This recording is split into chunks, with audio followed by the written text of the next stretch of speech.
रवि ने जब पुरानी हवेली का दरवाजा खोला तो धूल से भरे उस कमरे में अजीब सी ठंडक महसूस हुई। हवेली के बारे में सुना था कि वहां कुछ अनहोनी घटनाएं होती रहती हैं, लेकिन रवि को यकीन नहीं था।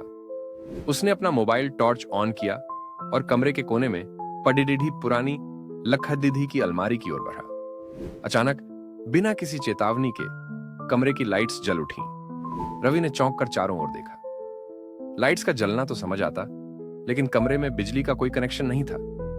तभी उसे एक धीमी सी आवाज सुनाई दी, जैसे कोई उसका नाम पुकार रहा हो। रवि, रवि। आवाज कहीं दूर से नहीं, बल्कि उसके ठीक पीछे से आ रही थी। उसने मुंह ढक कर देखा, लेकिन वहां कोई नहीं था।